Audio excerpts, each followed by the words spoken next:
Oke, Desi, di sesi general ini kamu ada pertanyaan apa nih yang bisa kita diskusikan seputar karir? Barangkali kamu ada pertanyaan, silahkan. Oke, Heeh. baik Pak. Sebelumnya suara saya cukup jelas Pak. Ya, jelas. Gimana tuh? Oke, jadi saya punya beberapa pertanyaan. Pertanyaan pertama yaitu Hmm? mengapa ada beberapa perusahaan yang membatalkan lanjutan rekrutmen ke tahap tanda tangan kontrak? Oh, oke. Kita satu-satu aja ya, Desi ya. Nah, Jadi ibaratnya kamu itu real ya, kisah real ya. Jadi kamu ibaratnya udah mau menghadapi tanda tangan kontrak tapi dibatalkan gitu ya. Oke. ya betul Pak.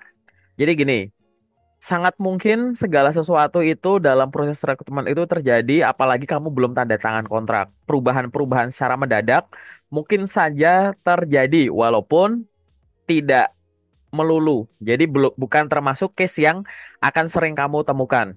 Nah, itu termasuk yang berkaitan dengan tadi lanjutan ke tahap selanjutnya. Jadi mungkin misalkan kamu udah dijanjikan udah ada undangan, Ibu nanti selanjutnya lanjut ke tahap ini, nanti mohon tunggu konfirmasi kami gitu. Tapi ternyata nggak konfirmasi, sering tuh terjadi kayak gitu kan. Mungkin kamu juga ngalamin hal yang sama. Ternyata setelah ditunggu-tunggu nggak ada kabar, setelah kita follow up ternyata nggak ngabarin gitu kan, gitu. Ya, hal-hal semacam ini Ya paling betul sering Pak. terjadi itu adalah karena ada perubahan strategi rekrutmen. Oke. Jadi rekrutmen itu kan ada beban di dalamnya. Ya, gitu. Ada beban di dalamnya. Dalam arti, misalkan gini, perusahaan itu pengen ngerekrut orang itu karena ada kebutuhan, ya kan? Setelah ditakar-takar. Nah, seiring berjalannya waktu, akan ada perbandingan tuh antara rencana rekrutmen tadi, ya kan, dengan kemampuan perusahaan untuk merekrut orang tadi kayak gitu. Jadi misalkan di tengah jalan ternyata, oh kita nggak perlu, misalnya kita butuh dua orang ini, tapi di tengah rekrutmen karena rekrutmen nggak jangka pendek, ternyata oh kita nggak perlu dua deh, yang satu ini kita ambil dari yang tadinya di posisi ini, kita taruh ke situ, ya kita pindahin departemen lain, kita nyarinya satu aja kayak gitu. Nah itu sangat mungkin terjadi hal-hal semacam itu, ya gitu. Terus ada juga yang namanya hiring freeze. Hiring freeze itu adalah penghentian sementara dalam kurun waktu pendek atau sampai dengan batas waktu yang tidak ditentukan karena ada suatu pertimbangan-pertimbangan yang dipertimbangkan sama mereka biasanya itu berkaitan dengan kestabilan dari bisnis itu sendiri. Jadi proses rekrutmen dihentikan sampai batas waktu yang tidak ditentukan. Biasanya ada ya faktor ya kondisi keuangan, ya strategi bisnis, perubahan manajemen dan teman-temannya lah kayak gitu. Ada banyak kemungkinan gitu. Jadi itu adalah hal-hal yang mungkin saja terjadi gitu. Jadi bisa yang tadinya ngerekrut kamu ternyata diisi sama orang yang sudah ada. Ada yang memang benar-benar nggak ngerekrut sama sekali siapapun karena perusahaan merasa bahwa ini dihandle sama orang yang udah ada ternyata masih bisa kok gitu. Jadi kamu bukan ditolak, tapi statusnya tuh aku yakin pasti di hold itu. Suatu saat kalau perusahaan masih membutuhkan orang lagi kayak kamu akan sangat mungkin menjadi kandidat yang akan dihubungi lagi. Baik nanti akan dilibatkan dengan rekrutmen sejak awal maupun kayak tinggal lanjut aja yang sebelumnya gitu. Misalnya dari interview doang kayak gitu. Jadi itu bisa juga ya. Jadi pembatalan tadi kemudian bisa di-replace sama orang yang sudah ada atau di-replace sama orang yang dalam tanda kutip harganya lebih murah. Nah, ini terjadi misalkan tadinya perusahaan itu kan sebenarnya kan mau beli yang udah jago tapi mahal atau yang lebih murah nanti diajarin kan gitu. Ya kan? Kan ada yang pro hire, ngerekrut yang udah bisa gitu, spesialis ini itu dan lain-lain. Ada yang lulusan-lulusan baru bahwa mungkin tingkat pendidikan yang lebih bawah gitu akan direkrut. Itu sangat mungkin sekali. Nanti harus dicek satu-satu. Setiap profesi yang kamu incar itu, apakah profesi yang spesialis hanya cuma bisa diisi sama orang di tingkat pendidikanmu atau orang punya pengalaman kayak kamu saja, atau sebenarnya posisi yang kamu incar ini tuh posisi yang lebih ke generalis gitu. Jadi orang-orang dengan berbagai latar belakang, baik udah senior, masih junior, atau bahkan masih fresh graduate pun bisa mengisi posisi itu. Nah, itu sangat mungkin terjadi kayak gitu. Nah, semua ini adalah hal-hal yang mungkin terjadi ya pada saat kamu tidak lanjut ke tahap tadi tanda tangan kontrak kayak gitu. Lalu apa yang harus dilakukan oleh kita? Satu, kalau misalkan posisinya itu adalah kamu lagi nungguin nih, ya kan? Orangnya udah bilang nanti minggu depan kita kabarin ya untuk tanda tangan kontrak. Nah, tapi minggu depan itu tuh udah berjalan dan udah mau selesai gitu. Maka kamu di situ proaktif saja. Silahkan menghubungi saja ke rekruternya gitu kan. Untuk memfollow up, menanyakan kelanjutan prosesnya bagaimana. Yang kedua, kalau misalkan kamu sudah menanyakan itu tapi tidak dijawab, ya, maka di situ kamu bisa geser itu dulu, didiemin dulu. Nanti kamu boleh nanya lagi secara berkala, bisa seminggu lagi atau 2 minggu lagi setelah menanyakan yang pertama itu. Kalau udah nanya yang pertama nggak dijawab, nanya kedua nggak dijawab, anggap aja no dulu aja, anggap aja nggak dulu, ya. Jadi kamu harus langsung move on untuk follow up yang lain, gitu. Ya gitu. Tapi sebenarnya ini nggak harus nunggu ke offering terus batal-batal gitu sih. Jadi selama kamu belum tanda tangan kontrak, jangan pernah berhenti apply. Walaupun secara lisan, rekruternya udah janjiin, oh Des kamu kayaknya cocok deh, nanti kita set up ya tanda tangan kontrak berapa hari lagi. Itu jangan percaya. Hanya dengan lisan semacam itu, terus saat selesai interview itu kamu berhenti apply-apply job. Ngerasa bahwa nanti ngerepotin kalau aku dapat panggilan-panggilan yang lain gitu. Karena yang secara lisan tadi belum bisa dijamin gitu ya, Des ya. Kayak gitu. Jadi itu yang harus kamu lakukan pada saat misalkan itu masih di tengah itu. Yang nomor dua adalah kalau memang udah ngelakuin itu terus nggak ada kabar ya gimana ya sudah nggak masalah. Lalu kalau misalkan kamu ngalamin itu lebih dari 1 kali gitu kan, kok aku beberapa kali dihentikan, dibatalkan kayak gitu, mungkin memang ada analisis yang harus lebih dalam. Misalkan gini, anggap aja nih ini momennya itu adalah hiring freeze. Jadi coba dicek dulu perusahaan-perusahaan ini apakah perusahaan-perusahaan yang sedang terdampak suatu resesi atau turun. Misalkan nih kamu yang kamu lamar nih kebetulan tuh sektor A gitu. Nah, sektor A tuh lagi turun. Makanya mereka benar-benar hati-hati untuk rekrut dan ternyata benar beberapa yang nggak ngelanjutin aku ke tahap selanjutnya itu ternyata memang perusahaan-perusahaan di sektor A tadi. Ya itu ya ibaratnya kamu bisa kamu anggap oh ini mungkin lagi turun semua dan lain-lain gitu. Ya, tapi kalau nanti misalkan beda-beda sektor dan lain-lain, nanti kamu analisnya harus yang lebih dalam lagi. Mungkin lebih ke ukuran perusahaan.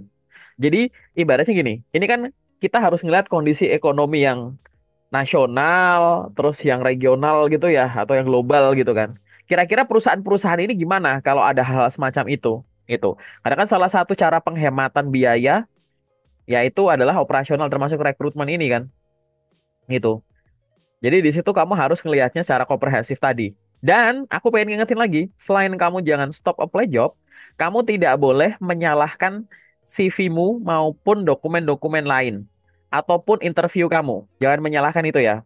Kenapa? Logikanya adalah kalau memang CV-mu jelek, nah ini sering kali nih aku temui ya di teman-teman yang aku bimbing itu, gara-gara batal kontrak nih gitu. Bukan batal kontrak bahasanya, belum jadi tanda tangan kontrak udah dijanjiin. Terus ngerasanya apa CV-ku ada yang salah ya gitu. Itu enggak sih menurutku gitu. Karena ibaratnya kalau CV-mu emang sejak awal jelek gitu, ya nggak bakal sampai ke tahap itu. Kalau interviewmu nggak bagus, ya nggak bakal sampai di tahap itu. Jadi kamu boleh menyampaikan bahwa kamunya udah bagus, cuma momennya aja yang kurang bagus gitu kan. Lalu apa yang harus kamu lakukan tadi? Tetap lanjut apply job. Kedua, jangan menyalahkan dokumen atau tahap-tahap sebelumnya. Dan yang ketiga itu adalah jangan berhenti branding gitu. Nah ini nomor tiga ini yang paling sering-sering banget lupa. Pada saat kita udah beberapa kali terhenti di tanda tangan kontrak atau offering, artinya tuh kita menarik bagi perusahaan itu. Tapi setelah itu kamu harus membayangkan gini, gimana caranya ke depan yang ngasih aku kesempatan sampai tanda tangan kontrak tuh lebih banyak dari ini. Misalkan kemarin nih dalam kurun waktu 1 atau 2 bulan itu, dari situ udah 5 kali, misalkan 5 kali batal tanda tangan kontrak kan. Nah sekarang mikirnya ke depan adalah gimana caranya aku bisa tuh dalam waktu 1 bulan tuh yang ngasih aku kesempatan sampai sana tuh ya lebih dari 5 gitu. Biar kalau apa kan nggak mungkin itu akan berturut-turut udah sampai sana terus berhenti terus gitu kan gitu. Untuk meningkatkan kemampuan itu salah satunya kemungkinan itu sorry itu salah satunya adalah dengan cara branding gitu, yaitu membuat suatu aktivitas di media sosial sedemikian rupa hingga orang itu yakin, perusahaan itu yakin ada orang sehebat kamu dan mereka butuh kamu. Nah, branding ini berkaitan dengan pembuatan konten, entah artikel, entah gambar, entah video, dan lain-lain kayak gitu, yang menunjukkan kemampuanmu, kamu tuh bisa apa. Kemarin misalkan kamu terhenti di posisi-posisi yang berkaitan dengan kegiatan administratif, misalnya ngelamar staf admin kayak gitu kan. Ya sudah, berarti sekarang brandingmu di sosial media, gimana caranya orang mengunjungi sosmedmu, IG, TikTok, apa, LinkedIn gitu. Mereka tuh ngerasa bahwa ini kamu punya kemampuan administrasi di atas rata-rata nih, gitu. Buat di notice aja dulu. Karena kalau udah di notice, cepat lambat kalau nggak di DM, tawarin kerjaan ini itu, atau mungkin mereka itu termasuk bagian dari perusahaan yang kamu lamar. Jadi dikepoin langsung sama HRD-nya itu sangat mungkin gitu. Jadi jangan berhenti di situ. Jadi jangan lupa untuk selalu branding gitu. Nah, itu adalah beberapa kemungkinan dan beberapa hal yang bisa kamu lakukan pada saat kamu menghadapi posisi batal di tahap tersebut. Padahal udah mau dijanjiin kayak gitu. Mungkin Desi ada respon atau ada pertanyaan lain boleh. Saya ada pertanyaan lain nih Pak. Hmm? Jadi pertanyaan yang kedua itu uh, apa sih yang harus saya lakukan untuk memulai dari jawaban dan sikap saat wawancara Oke, saat wawancara dengan HR atau user? dengan user? Oh, lebih ke user. Oke. Jadi ini sebenarnya nasihatnya tuh secara Ya, umum, tapi karena ini spesifik ke user juga ya, aku akan nyampein yang umum dulu baru nanti ke user. Agar kamu bisa membuat lawan bicara itu terkesan dari sisi tadi kalau nggak salah yang putus-putus barusan kamu ngomong ini adalah berkaitan dengan ini ya kemampuanmu dan sikap kamu gitu ya saat interview itu.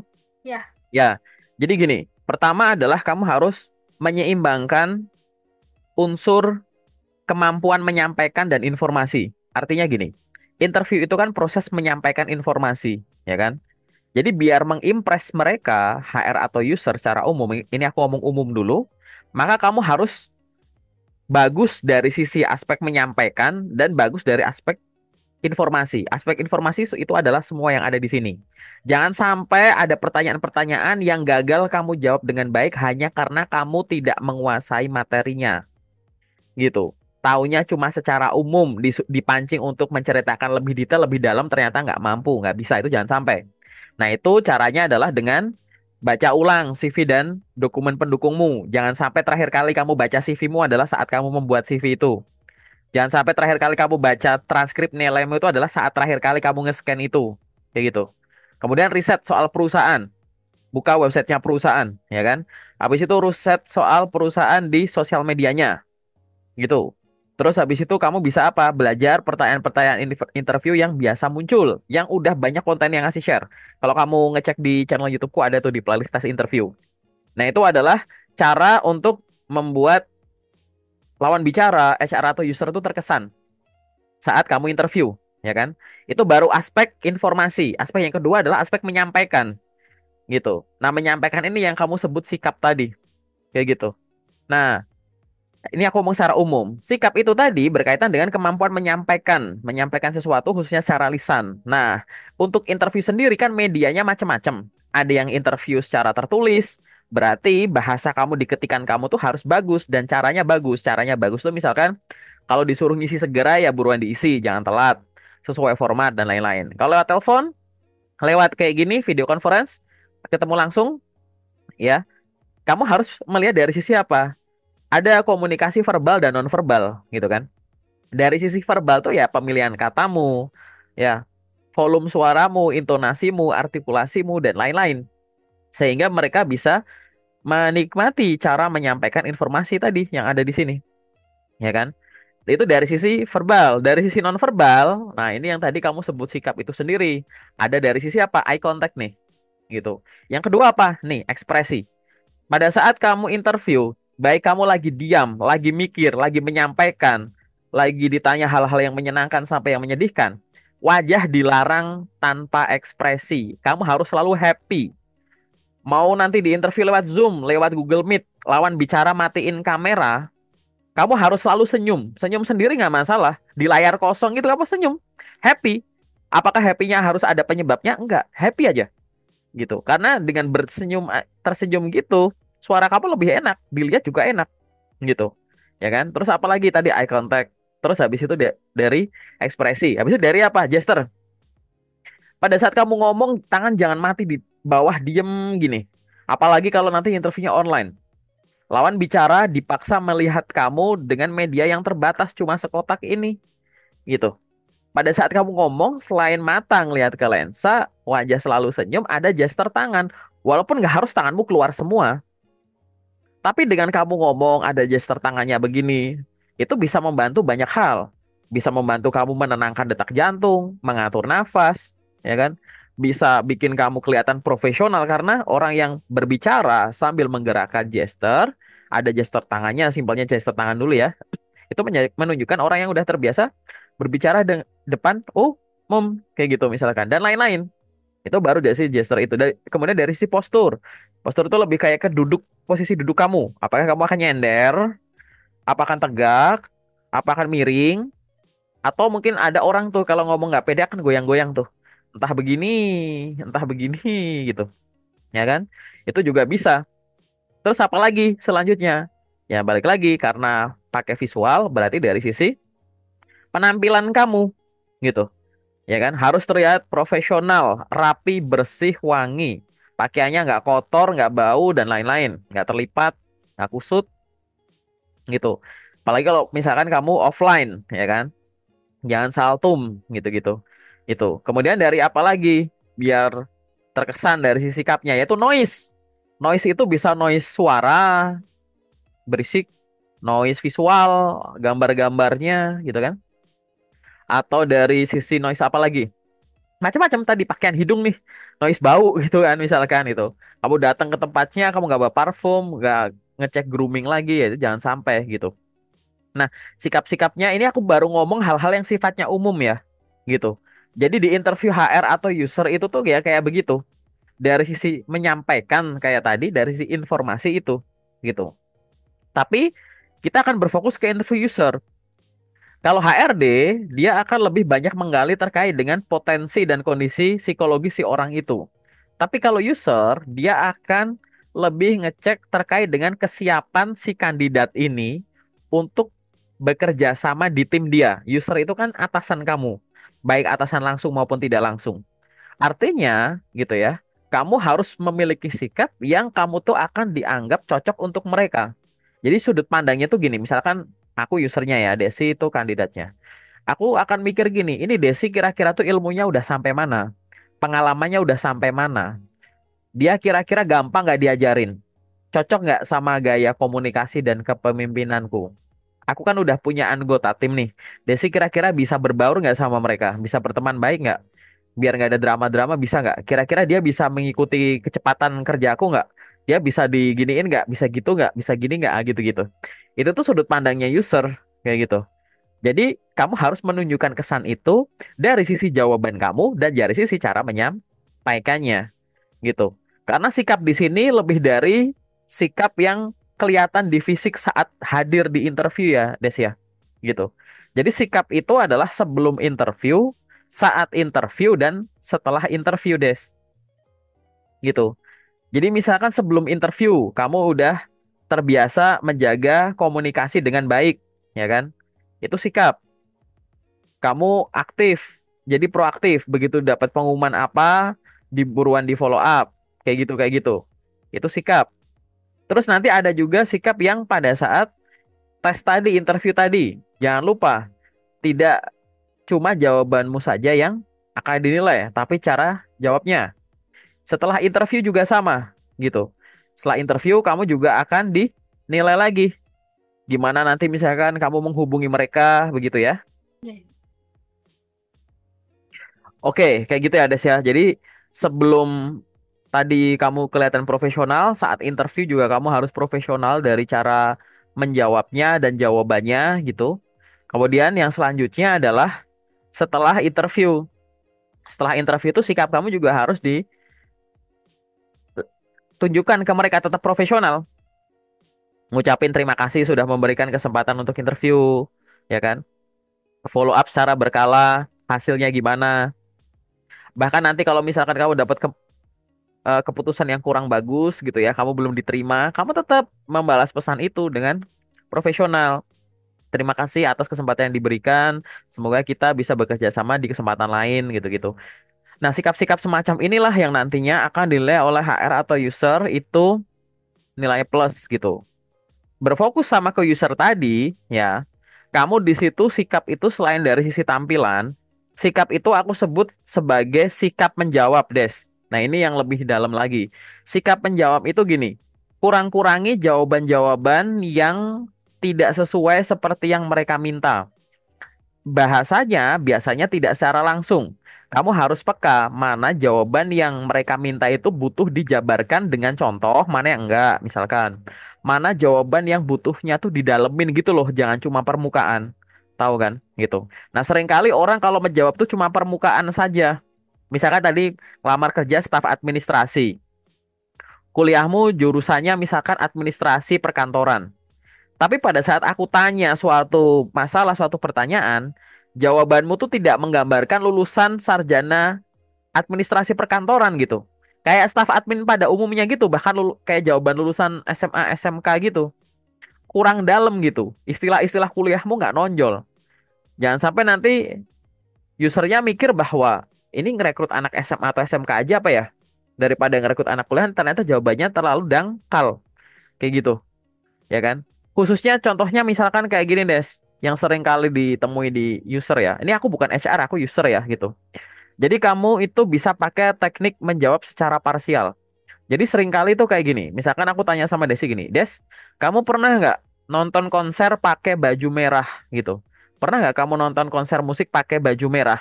Nah sering kali job seeker itu akan jawab, nggak Pak, saya nggak pernah gitu. Padahal kamu bisa menjawab, oh enggak Pak, saya sering nonton konser tapi pakai baju putih. Paham nggak analoginya? Gitu. Seringkali user itu nanya sesuatu, tapi Apa? kita terlalu banyak jawab itu nggak tahu, nggak pernah, nggak bisa.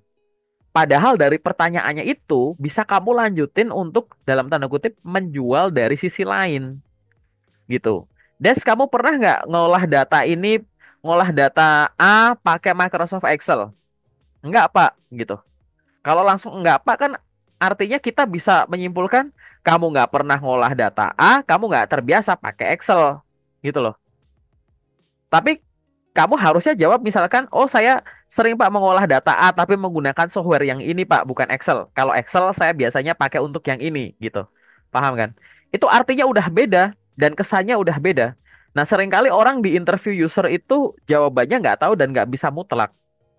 Nggak Pak, belum Pak gitu, tidak bisa Pak, nah gitu-gitu, padahal itu bisa parsial, barangkali yang ini bisa yang ini enggak, barangkali yang ini pernah ini enggak pernah, alternatif-alternatif semacam itu yang terkadang kurang berasa pada saat interview user, karena user kan akan ngedalamin terus tuh, ya kan, kayak gitu. Nah jangan sampai terlalu banyak menimbulkan kesan bahwa ini orang nggak bisa, nggak bisa, tapi tidak ada alternatif lain gitu loh, karena tadi menjawab secara parsial, memberikan alternatif jawaban tadi, itu membuat user itu akan mikir, oh ini anak berarti minimal paham konsepnya.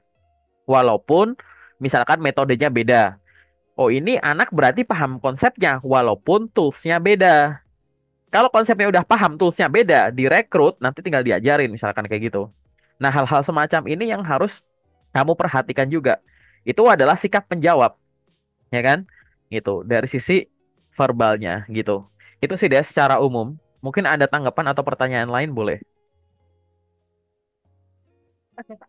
Pertanyaan yang terakhir, Mm-mm. bagaimana sih Pak sikap kita atau kesan positif kita saat ada wawancara user, baik baik maksud saya baik user maupun HRD yang terkadang membuat mental kita down dengan pertanyaan dari beliau dan apa sih yang harus kita lakukan?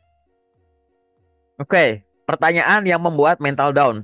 Wah, ini terlalu umum ya gitu. Tapi aku coba tebak-tebak aja ya, Des ya. Tapi nggak masalah. Seseorang ditanyai oleh HR atau user itu down itu bisa karena beberapa kemungkinan. Pertama, pertanyaannya terlalu personal gitu. Ingat, pertanyaan yang terlalu personal itu tidak perlu dijawab apabila kamu memang tidak berkenan.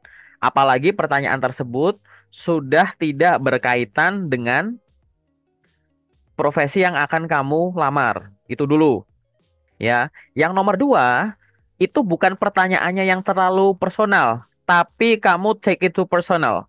Jadi kamu sendiri yang ngarahin itu ke personal. Contoh, misalkan aku nanya sama kamu gini, selama perjalanan karir kamu selama sekian tahun, coba ceritakan pengalaman paling menyedihkan yang sudah pernah kamu alami dalam hidup gitu. Nah, sebenarnya ini kan minta kamu ngasih suatu cerita yang misalkan kamu gagal sesuatu atau mengalami sesuatu yang kurang bagus, tapi di kehidupan profesionalmu di kantor, misalkan pernah gagal apa, telat apa gitu kan. Nah, tapi kadang orang ditanya pertanyaan ini malah bayanginnya ke individu dia, ke keluarga dia gitu kan. Ke bencana-bencana musibah yang dia pernah alami. Ya sebenarnya bukan itu, paham nggak? Gitu. Jadi kalau yang pertama itu pertanyaannya terlalu personal, yang kedua kamu jawabannya kenapa diarahin ke situ? Gitu. Akhirnya apa? Akhirnya ya tadi down. Aku beberapa kali pernah interview orang malah nangis gitu. Padahal ya, loh, siapa yang ngarah ke situ? Kenapa kamu mikirnya ke situ? Kayak gitu kan, gitu. Nah ini ya, itu ke arah situ. Itu mungkin juga, aku ulang lagi ya. Tadi mungkin pertama terlalu personal, nggak perlu jawab kalau terlalu privacy. Yang kedua, kamu terlalu nganggap itu terlalu personal. Itu mindsetmu tuh harus digeser. Pertanyaan itu nggak ada yang ngegali yang terlalu terlalu ke situ. Semua diarahin ke yang profesional gitu ya. Yang ketiga, mental down itu bisa karena kamu dicecar pertanyaan menggunakan metode BEI gitu. Jadi di situ tuh ada behavioral event interview itu. Jadi HR atau usernya itu misalkan karakternya tuh bisa tiba-tiba jadi galak gitu. Gitu. Jadi dicecar tuh kayak, loh aku kan lagi interview ya Kak, aku kayak dijudge di tempat sih gitu. Tiba-tiba jadi galak gitu. Di debat-debat terus di tempat kayak gitu. Itu belum tentu kamu tiba-tiba emang mau dijatuhin saat itu. Gitu. Memang HR atau user tersebut sedang menggunakan karakter tersebut hanya ingin tahu kamu kalau menghadapi kondisi itu real itu bagaimana gitu. Jadi itu udah tidak dikonversi sebagai pertanyaan, apakah Anda dapat bekerja di bawah tekanan? Itu nggak ada interview itu, Des. Nggak ditanya, apa Anda terbiasa kerja di bawah tekanan? Nggak digituin.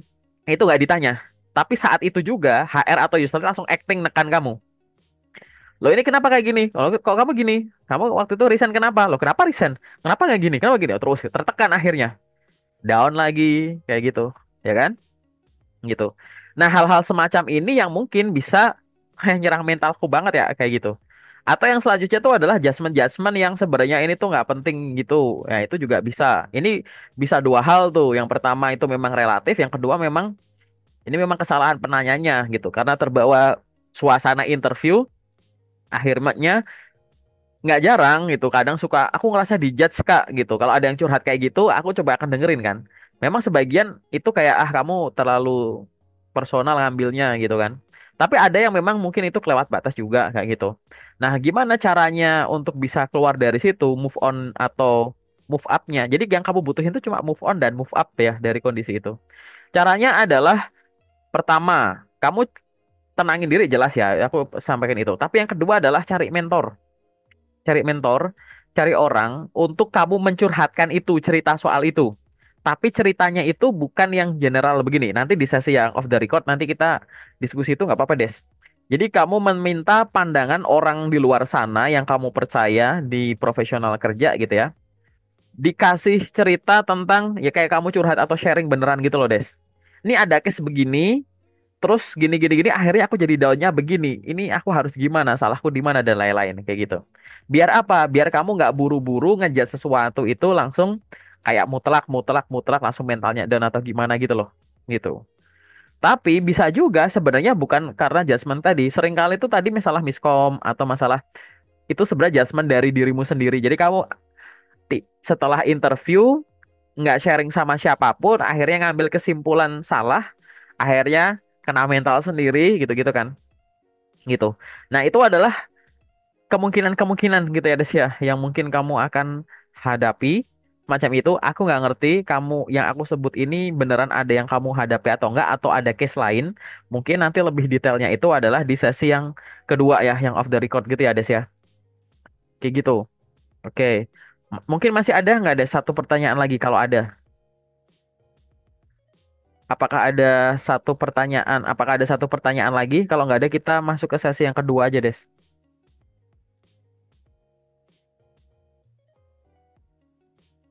Satu lagi sih, Pak.